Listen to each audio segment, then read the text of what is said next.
الحمد للہ رب العالمین والصلاة والسلام علی خاتم النبیین وعلی آلہ وصحبہ اجمعین وبعد۔ سامعین و ناظرین، دین بھلائی ہے۔ ہمارا یہ ایک طویل سلسلہ ہے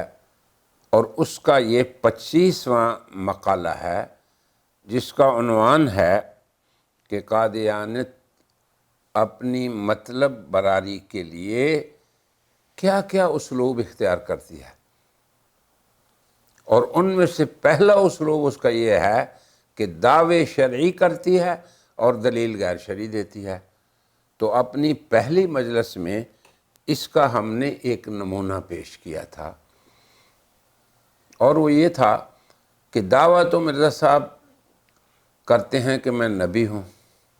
مگر اس دعوے سے پہلے اپنی کتابوں میں یہ لکھ چکے ہیں کہ جناب محمد الرسول اللہ انہیں اللہ نے خاتم النبیین بنایا، اس معنی میں کہ لا نبی بعدی، کہ آپ کے بعد آپ نے فرمایا ہے کہ میرے بعد کوئی نبی نہیں۔ اب سوال یہ ہے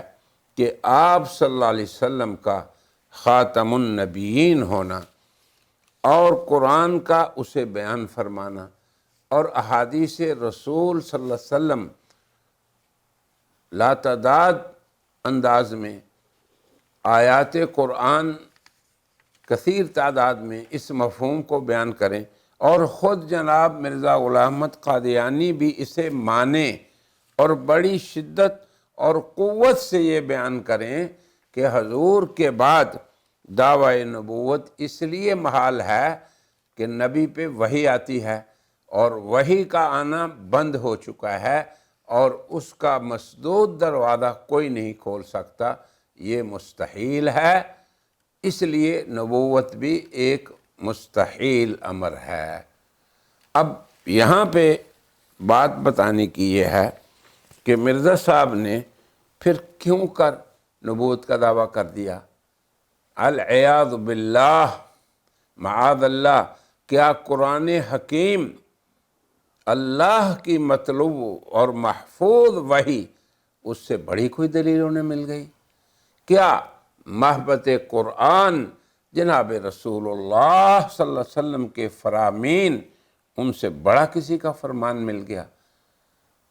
اب آپ دیکھیں، یہاں پر ہے محل نظر موقف تأمل قادیانیت کے لیے اور ابنائے قادیانیت کے لیے، کہ اب آپ دیکھیں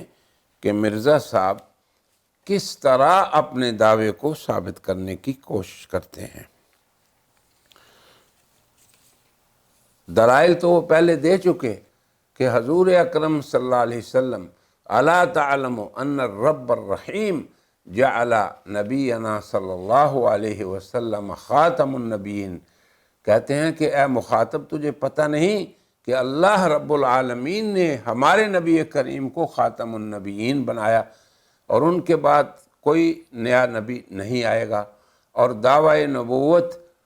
بالکل باطل اور مردود ہے، اور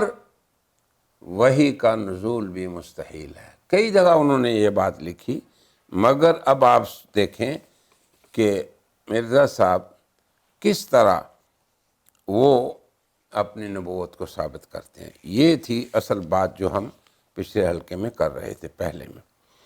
اب آپ یہ سب سے پہلے یہ سمجھیں کہ اگر انہیں کوئی الہام ہوا تو الہام شرعی مسئلے کو ثابت نہیں کرتا، کسی کا الہام شرعی منصب کو بھی ثابت نہیں کرتا، کسی کا کوئی الہام بھی شرعی وظیفے کو ثابت نہیں کر سکتا، اور الہام سے ادنا شرعی حکم، یہ تو بہت بڑی بات ہے،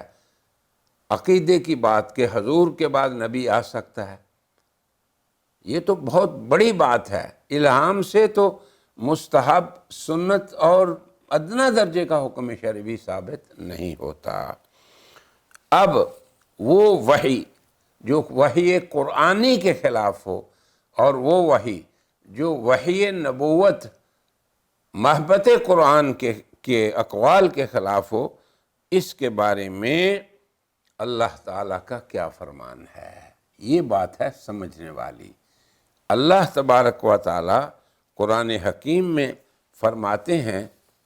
کہ وَكَذَلِكَ جَعَلْنَا وَإِنَّ الشَّيَاطِينَ لَيُوحُونَ إِلَىٰ أَوْلِيَائِهِمْ، یہ ہے اللہ کا فرمان باری تعالیٰ کا کسی بھی الہام اور اس وحی کے بارے میں جو وحی قرآنی اور وحی نبوت کے خلاف ہو۔ اللہ فرما رہے ہیں وَإِنَّ الشَّيَاطِينَ لَيُوحُونَ إِلَىٰ أَوْلِيَائِهِمْ لِيُجَادِلُوكُمْ، کہ شیاطین اپنے دوستوں کو وحیاں اور دھوکہ دہی کرتے ہیں، وحیاں کرتے ہیں تاکہ وہ تم سے جھگڑیں۔ اور آگے فرمایا وَإِنْ أَطَعْتُمُوهُمْ إِنَّكُمْ لَمُشْرِكُونَ، اگر تم ان کی اطاعت کرو گے، یعنی جو شیاطین اپنے دوستوں کو وحی کر رہے ہیں،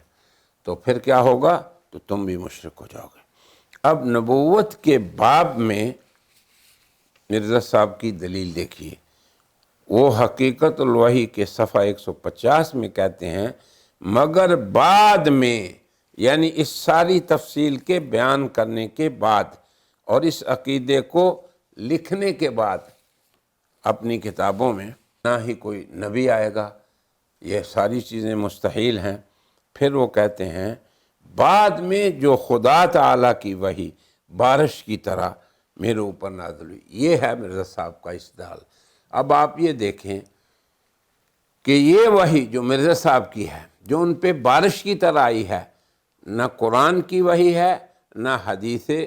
خیر الانام کا کوئی پیغام ہے، نہ وحی مطلوب ہے اور نہ ہی وحی غیر مطلوب ہے۔ اب آگے دیکھیں اس نے کیا کیا، وہ اس قبیل سے ہے جس کو اللہ نے قرآن میں فرمایا وَإِنَّ الشَّيَاطِينَ لَيُوحُونَ إِلَىٰ أَوْلِيَائِهِمْ، کہ شیاطین اپنے دوستوں کو وحیاں کرتے ہیں، وحیاں ایک بھی نہیں، جیسے انہوں نے کہا نا بارش کی طرح اترتی ہے، تو اس نے مجھے اس عقیدے پر قائم نہ رہنے دیا۔ اب سوال یہ پیدا ہوتا ہے کہ اللہ تبارک و تعالیٰ کی وحی